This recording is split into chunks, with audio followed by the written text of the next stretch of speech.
almost there. What does a Hollis Street specialist know about my health?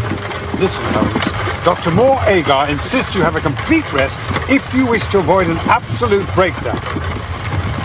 The sea air will do you the world of good. You should have travelled alone, Watson. Nonsense. We're on holiday.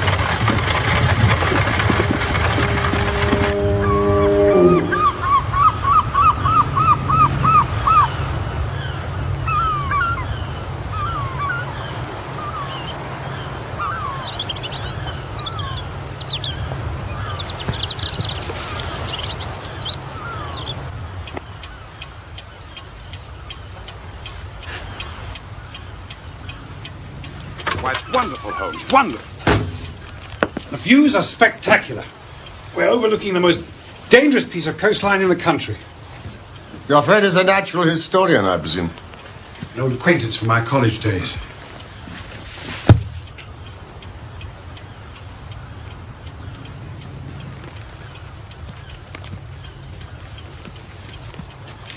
I'll see you for the luggage. Thank you.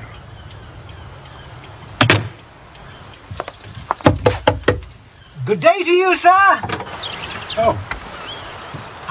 I thought as we were going to be neighbours for the next few weeks, I ought to say a few words of welcome. How very kind. And, of course, I've long wanted to meet Mr. Sherlock Holmes. It is indeed a pleasure, sir. Thank you, but I'm Dr. John Watson. Oh. Come in. This is my good friend, Sherlock Holmes. 1,000 apologies, I should have realised. Do come in, Mr. Rounding. Very stupid of me. How did you know my name? You have an interest in archaeology, do you not? Why, yes. Deduce, Watson, come. Deduce. You've got mud on the points of your shoes and beneath your knees and on the fingers of your right hand, which indicates that you've knelt on the ground for a length of time. Oh, Watson, you're coming along marvellously. You're a left-handed gardener. You're a student of archaeology. You've published a paper on the theories surrounding Neolithic burial rites. You are the Reverend Francis Roundhay, vicar of the parish of Tredenick Wallace. Astonishing, sir. Please, sit down. But left-handed. The hand with which you hold the trowel. Exactly right. Precise in every detail. But how, sir, how? Vicar. The parish magazine, it's all... That's outrageous. The village is nearby. Oh, yes, just along the coastal path. It's secluded, but it caters for all our needs. I suppose, is that the nearest habitation? No, the Tregennis estate is about a mile inland. Very nice people, and I'm sure they'll extend to you some fine Cornish hospitality. However, I've imposed enough upon you for one day. Perhaps you'd care to come and have dinner with me one evening at the vicarage? Oh, then we should impose upon you and your family. Oh, no, alas, I have no family. I live alone, except for Mr. Tregennis, who has a suite of rooms in the house. But does he not live on the estate? A family dispute. His sister and 2 brothers live there, but he chooses to live apart. Do you know, dinner at the vicarage is a splendid idea. We must arrange a date. Yes, well, of course, gentlemen. Good day to you.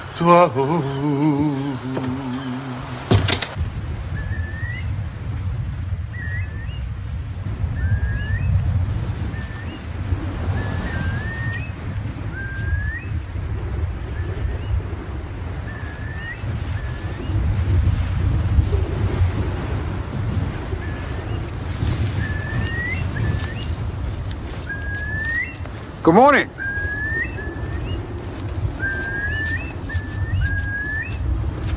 Cornish hospitality.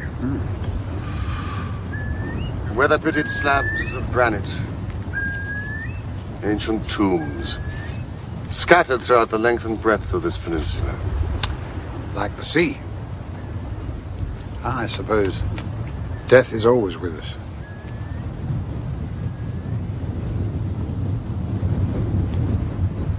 Quite so.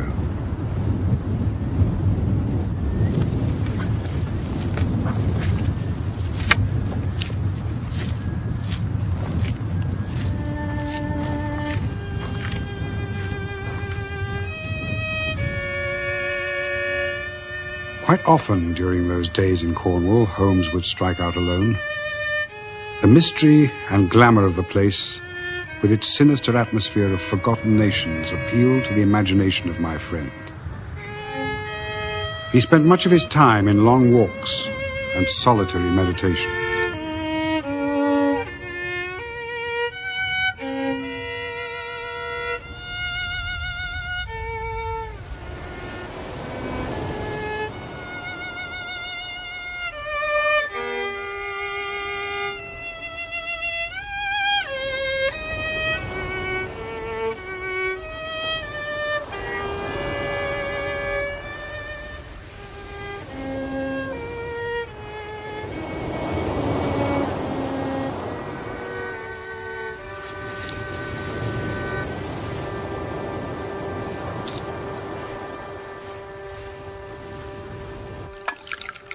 One morning, however, my friend's convalescence was violently interrupted. Gentlemen, I urge you to consult the police. Holmes is a sick man. Yes, but getting better all the time, Watson. This is a matter of some emergency.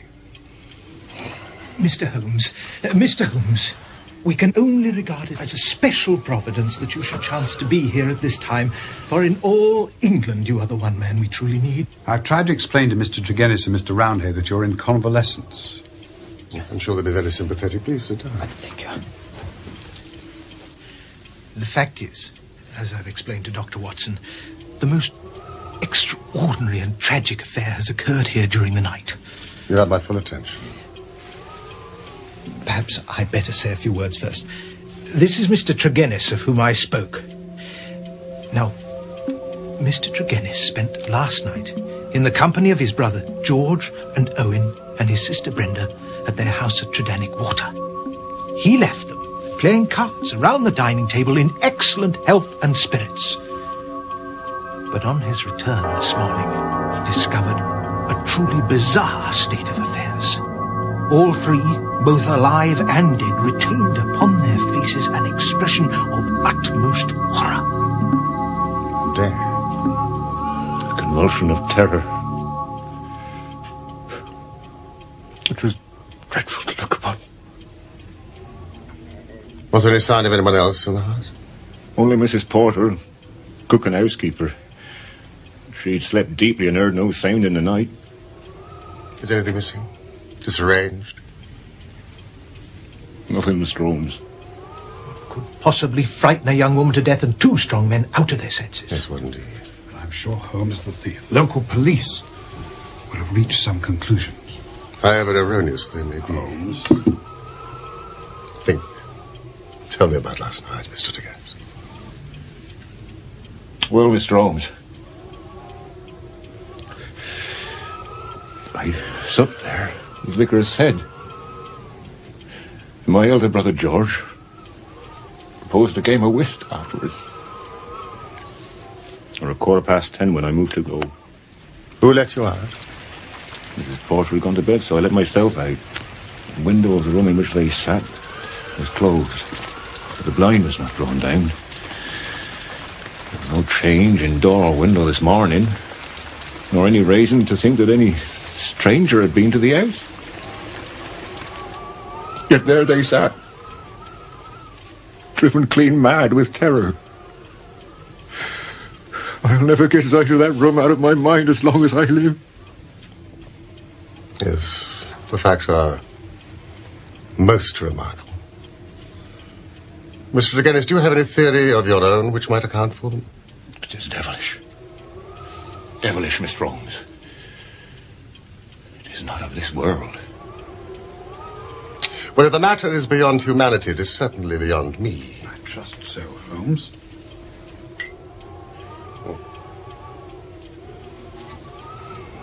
Now think. Think very carefully, Mr. Tregennis. about the evening that you spent together? Did anything stand out in your memory which might throw some light upon this tragedy? There is nothing, Mr. Holmes. Were there nervous people? Did they ever show any sign of apprehension? Not to my knowledge, Mr. Holmes. Then there's nothing in which you can assist me.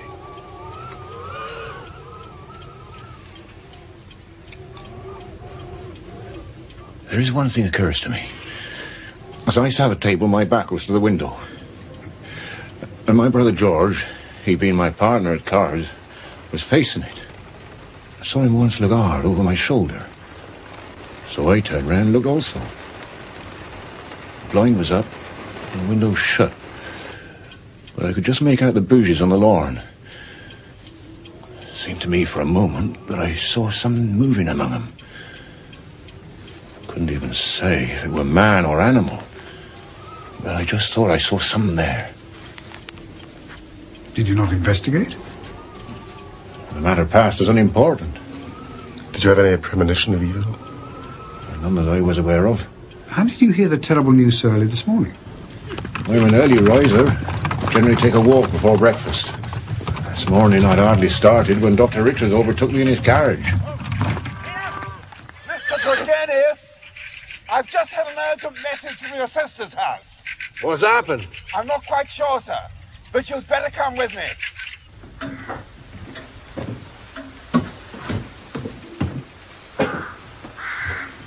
She's been dead at least 6 hours. No sign of violence. How? I've never seen the like, Mr. Tregennis. Not in all my years as a... You all right? I've got you. Over here. That's there we go. We nearly had him on our hands as well.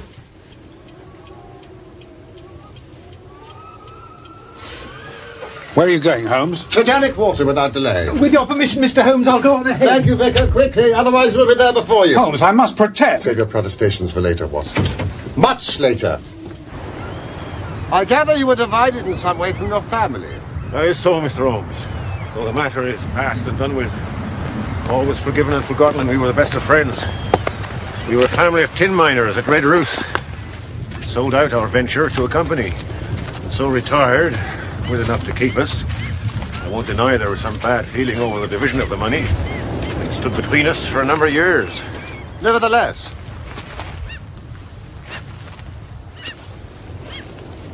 you decided not to leave Cornwall. I suppose I entertained some hopes of returning home one day. Holmes!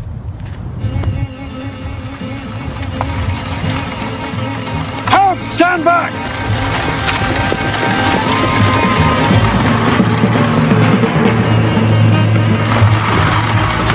My brothers. They're taking them to house.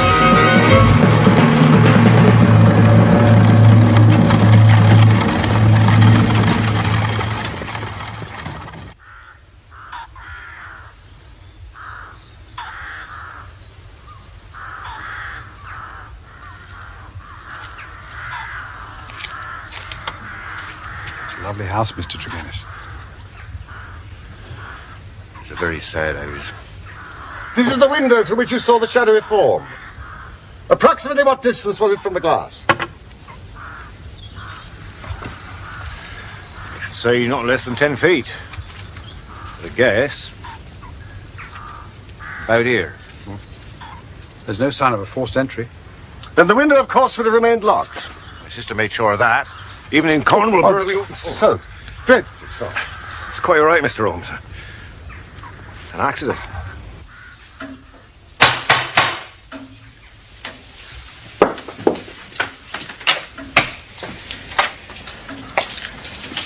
Thank you.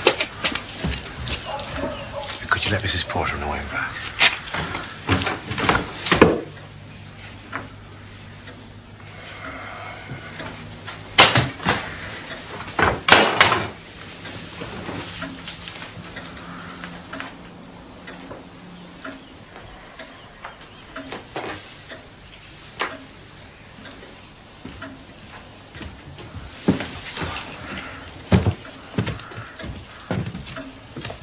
I should like to meet the housekeeper.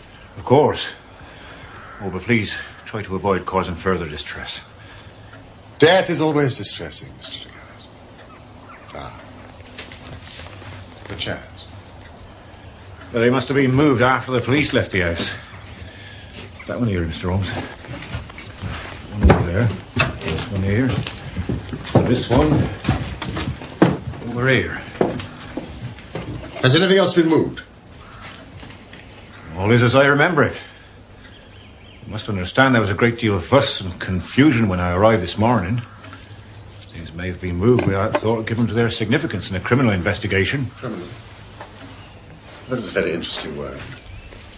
So you no longer subscribe to the theory of a supernatural explanation? I don't know. Where were people sitting? I sat here, facing Georgie, my brother George. Rainer sat next to me, Owen across from her. No, that's curious. What? I mean, from this position, the figure outside of the window must have been well over 6 feet. I can only tell you what I saw, Mr. Holmes. This is my housekeeper, Mrs. Porter. I'd like you to meet these gentlemen, my dear.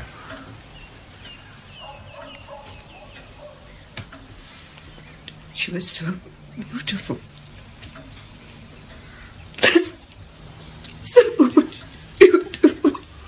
She is still very upset. We're all very upset, Mr. Roundhay. Come and sit down. I'll not stay in this house one moment longer than I have to, sir. I shall rejoin my family in St. Ives. But you're part of our family. The family Tregennis is dead, sir. Dead or as good as. I'm still alive. Mrs. Porter.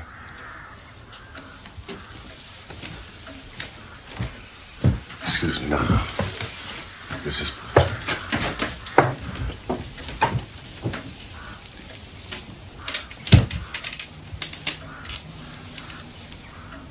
My name is Sherlock Holmes, and I'd like you to tell me all that you know. Mr. Holmes is a detective. He's going to try and find out what happened to Brenda, don't you worry. Please, leave nothing out. I can tell you very little, Mr. Holmes.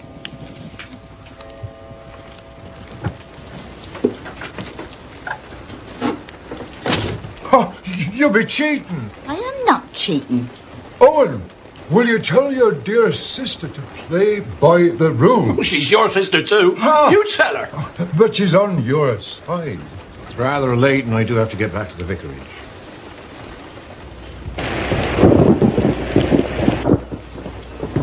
Mortimer, you must stay here for the night. Oh, please say you will. Well, Don't force him to stay if he doesn't want to, Brenda. Oh, really? I thought we'd put an end to our squabbling. Mortimer is just as much my brother as you and Georgie. Don't worry, dear brother. I know where I'm not welcome. Then why visit us at all? You disowned us. Or have you forgotten? We'll be all right now, Beth, if you wish to retire. Is Mr. Tregennis staying with us tonight? Why? Do you also object to my presence, Mrs. Porter? Mortimer! I want to know, should I air your room, sir? Sorry. Thank you, Beth. That'll be quite all right. Mr. Tregennis will not be staying. Very good, Miss Brenda. Is it customary to have a fire in the room at this time of year? It was a cold and damp night, Mr. Holmes. I must say, I thought it was rather humid. I suffer with a mild blood disorder. Feel the cold on even warm nights. I know how you feel. Now, Mrs. Porter, was the door to this room closed when you entered this morning? Oh, certainly, sir. You nightingale, as they sing in the valley below, as they sing in...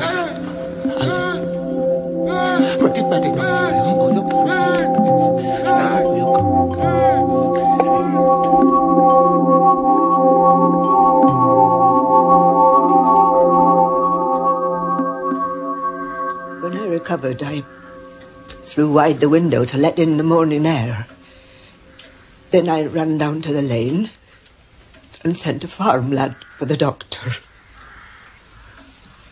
And the rest I think you know, sir.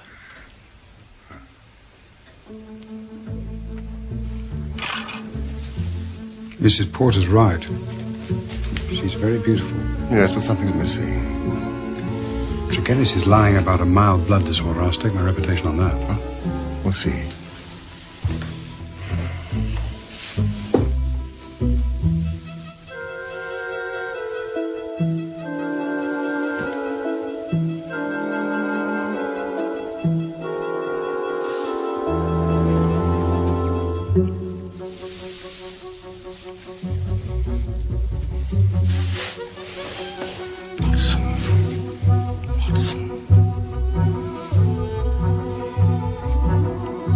Look at this. That's very unusual.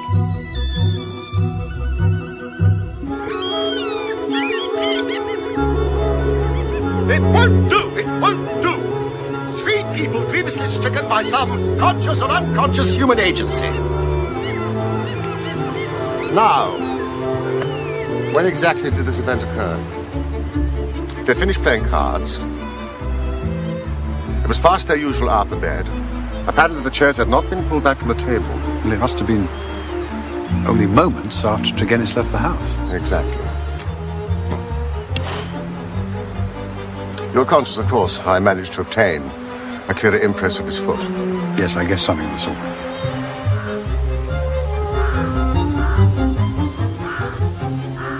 Having got a sample print, I could pick out his tracks among the others and follow his movements. For the length of his stride, he returned swiftly to the vicarage. If Tregennis disappeared, then almost instantly some other person affected the card players. Now, how can we reconstruct that person? But is there any evidence, really, Watson, that anyone did creep up to that window? The only suggestion comes from Tregennis, who says that his brother reacted to some movement in the garden. And how was this impression of horror conveyed?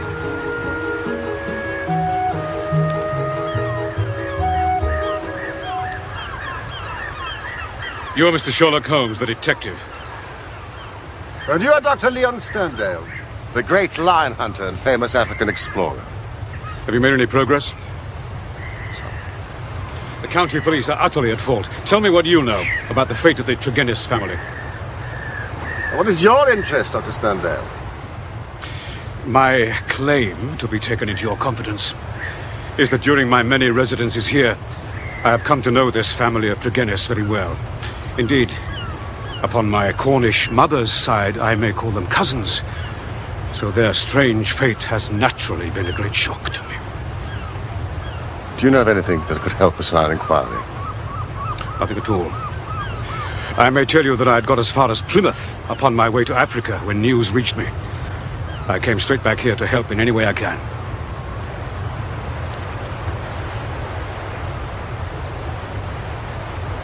Did you lose your boat? I will take the next. That is friendship indeed. I tell you, they were relatives. Did your baggage go on with the boat? Some of it. Most of it remained in the hotel. Well, surely this event could not have found its way into the Plymouth morning papers. No, sir. I received a telegram. From whom? You are very inquisitive, Mr. Holmes. It is my business. The vicar, Mr. Roundhay, sent it, recalling me to Tredannick Wallace. I see. May I ask if your suspicions point in any particular direction? Well, I can hardly answer that. Then I'm wasting my time.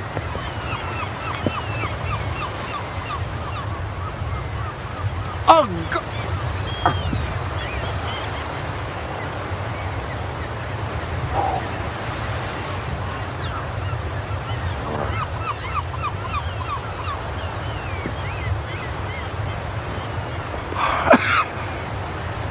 To work the brain without sufficient material is like racing an engine. It cracks itself to pieces.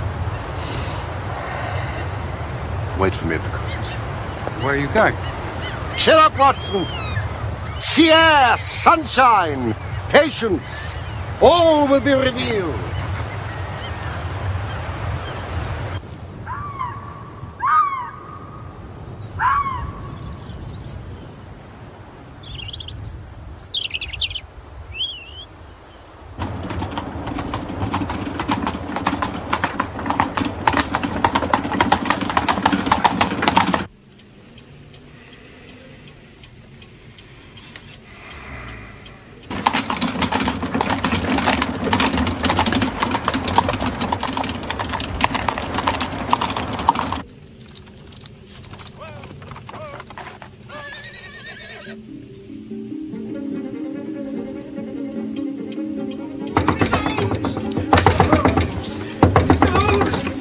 Mr. Holmes! We are devil-ridden, Mr. Holmes! My poor parish is devil-ridden! We are given... What has happened?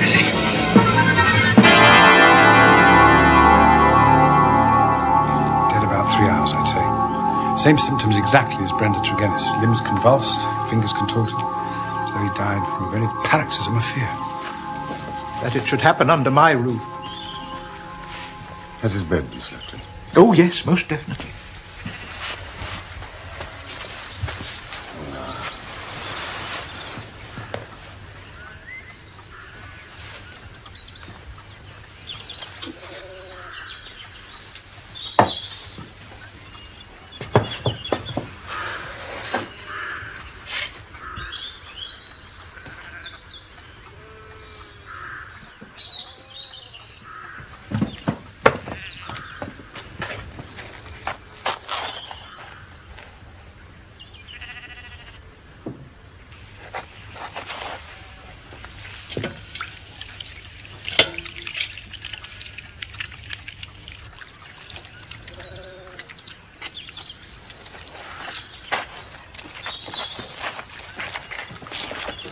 Who opened this window?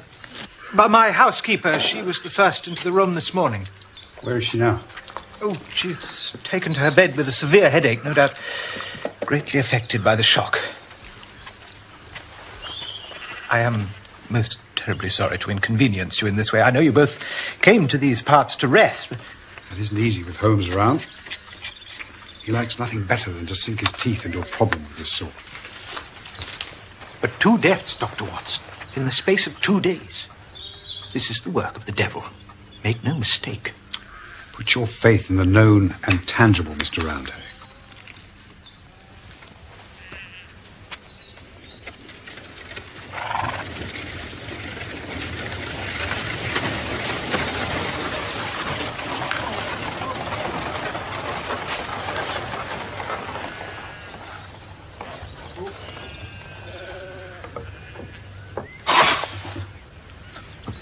I trust nothing has been touched, sir. No, everything's exactly as it was. Right then. I'll need a statement from you and your housekeeper. Oh, Master, I'm afraid she's still rather ill. Check upstairs.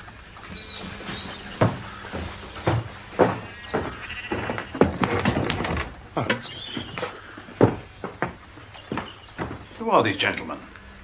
Oh, Mr. Sherlock Holmes and Dr. Watson from London. I've heard of you, Mr. Holmes. I'd appreciate it if you would lead this inquiry to the official police. As you wish. I do, sir.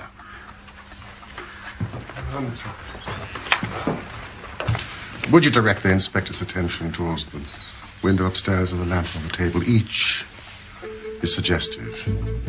Together, they're almost conclusive. Watson? Good afternoon. Good luck.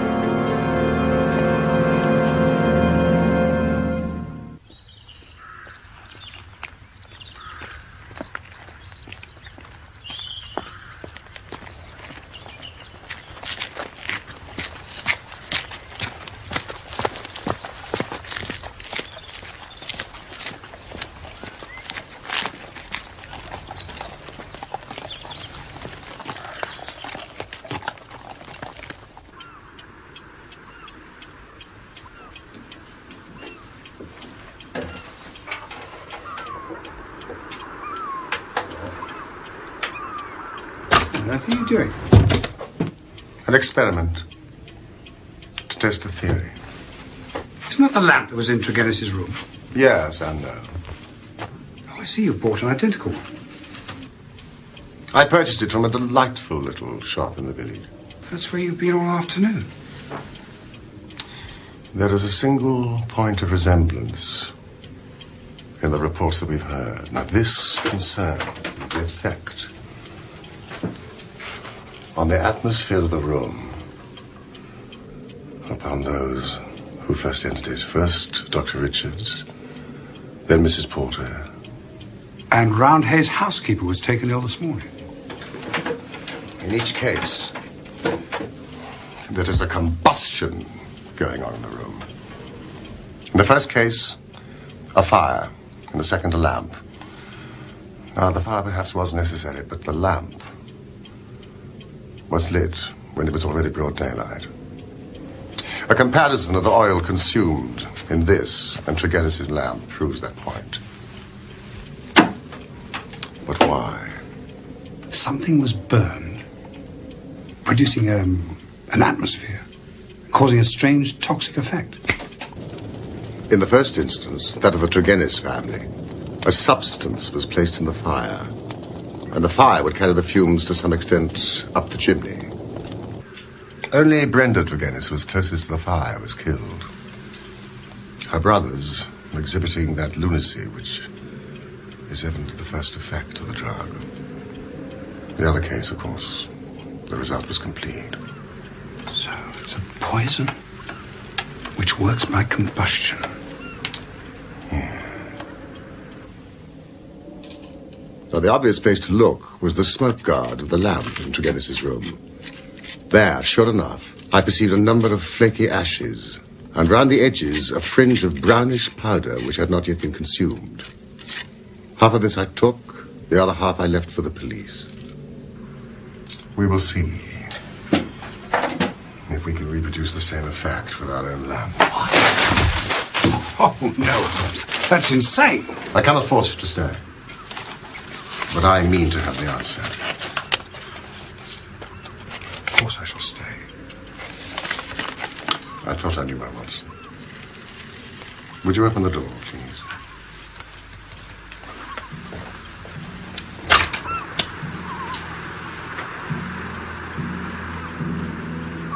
Now, would you like to just sit there?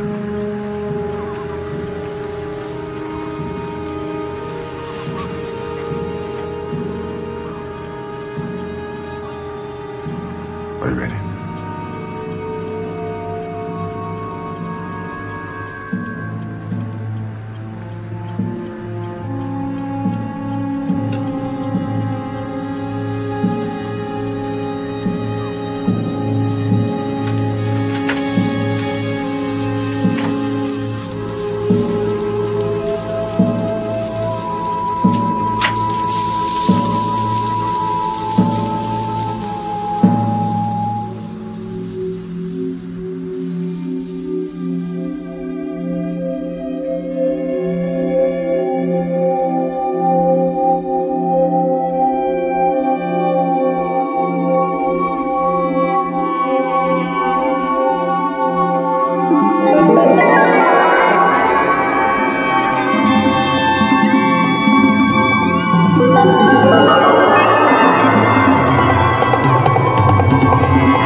Can you hear me?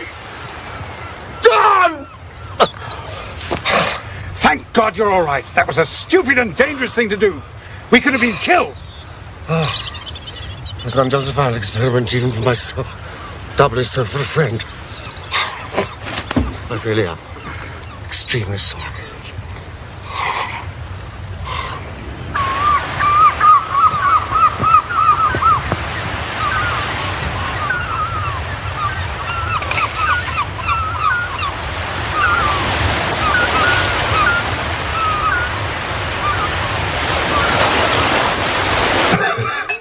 the evidence points to Tregennis being the criminal in the first tragedy and victim in the second. If had anyone else come in, the family would have certainly risen from the table. Then Tregennis' own death was suicide. That'll be Dr. Leon Sterndale. Would you let me, Watson? Thank you.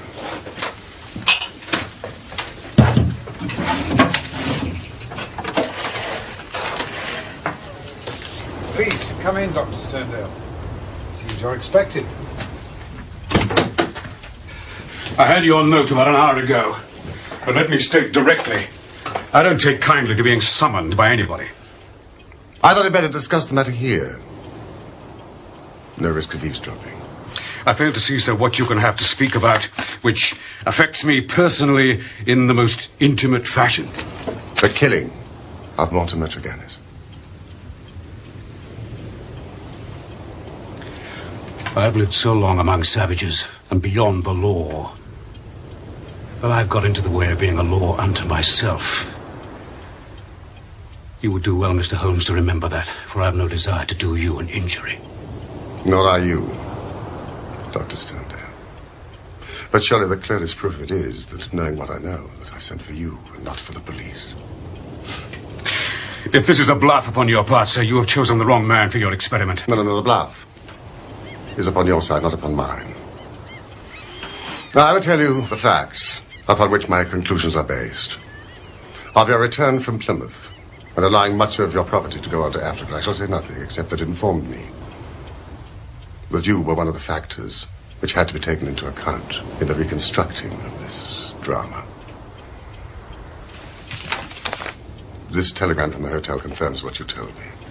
Now, when we last met, you asked me whom I suspected, and I refused to answer you. Then you departed. But you didn't go home. Oh, no, Dr. Sterndale. You went to the vicarage. And you waited there for some time.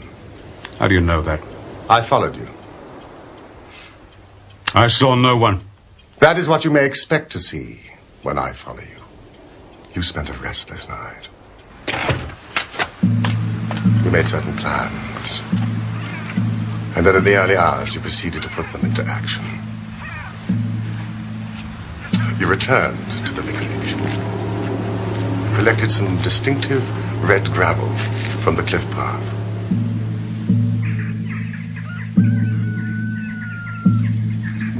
The house by now was in daylight, but the inhabitants were not stirring. You threw some red gravel up at the window of the lodger Tregennis.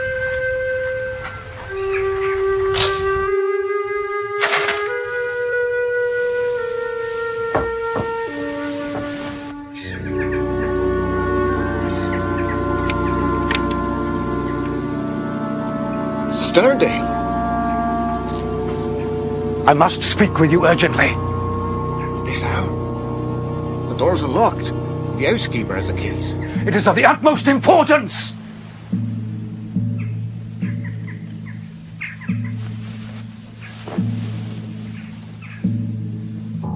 You entered through the sitting room window. You had an interview, a short one, and you walked up and down the room. You withdrew as you had come. You were wearing the same pair of studied walking shoes, which at the present moment are upon your feet. And Mortimer Tregennis was dead.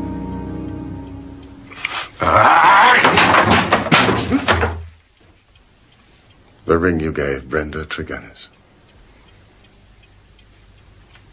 Yes. Yes. Brenda Tregennis.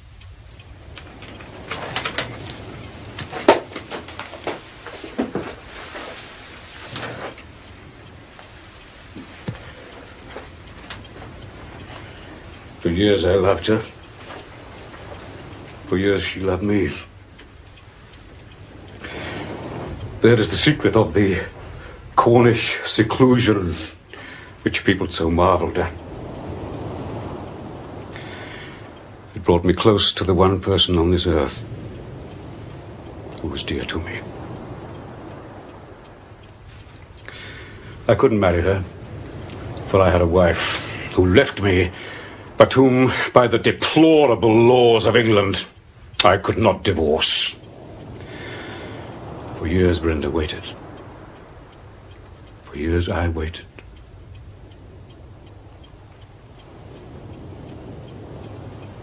And this was what we waited for.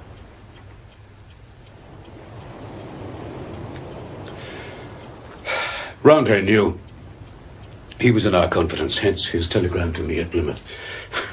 What was my baggage, or Africa, to me, when I learned that such a fate had befallen my darling? There you have the missing clue to my actions, Mr. Holmes.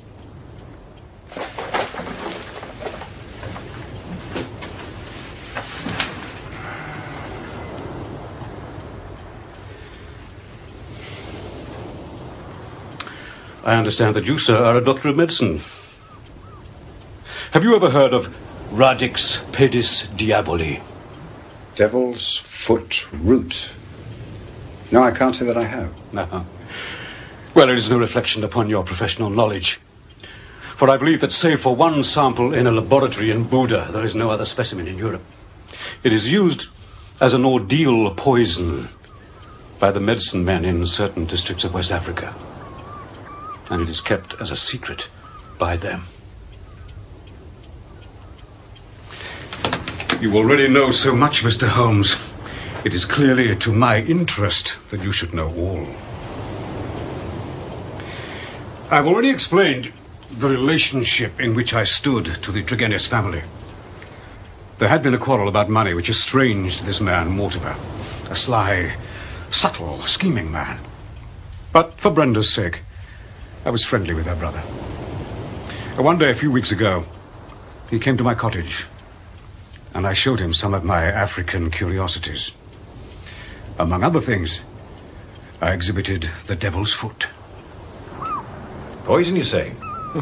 Fascinating. You wouldn't think so if you were to try it. The smallest amount could be fatal.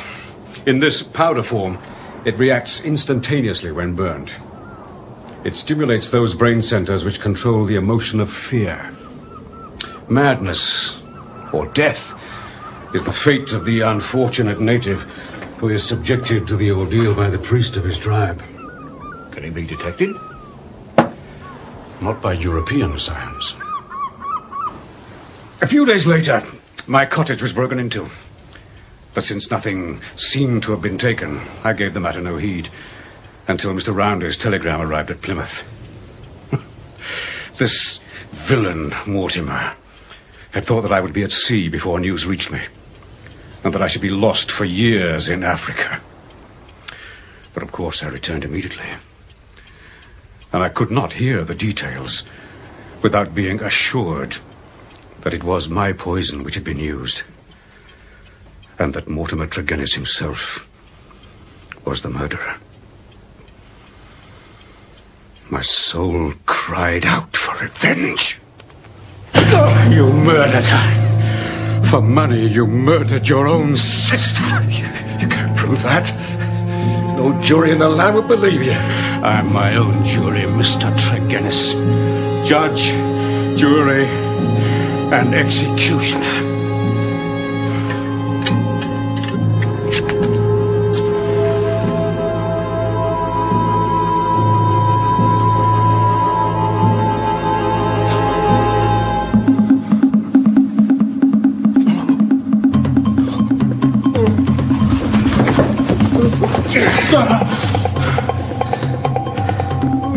I lit the lamp. I put the powder above it.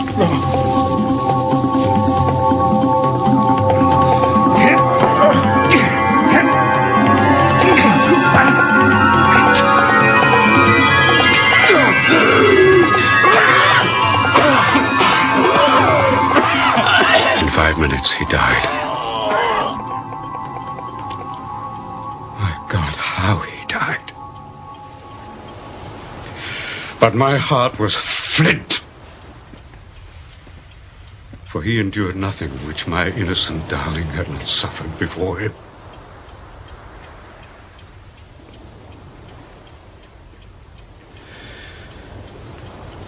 You can take what steps you like, Mr. Holmes. But there can be no man living who fears death less than I do now.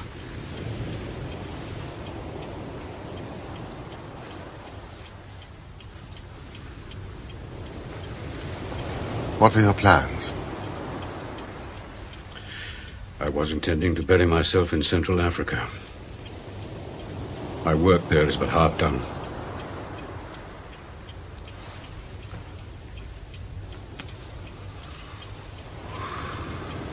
Go and do the other half. I, for one, am not prepared to stop you.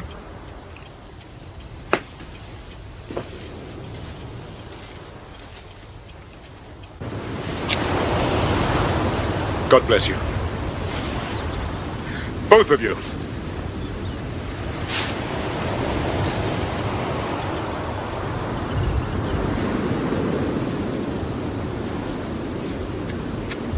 Not for the first time, Holmes. You presume to take the law into your own hands. I have never loved. But if I did, and if the woman I had loved had met with such an end, I might act, even as our lawless lion hunter has done. Wouldn't you? Yes, I suppose so. But that's not the point. The point is, why should I do the work of the official police? And as you're very fond of telling me, I'm on holiday!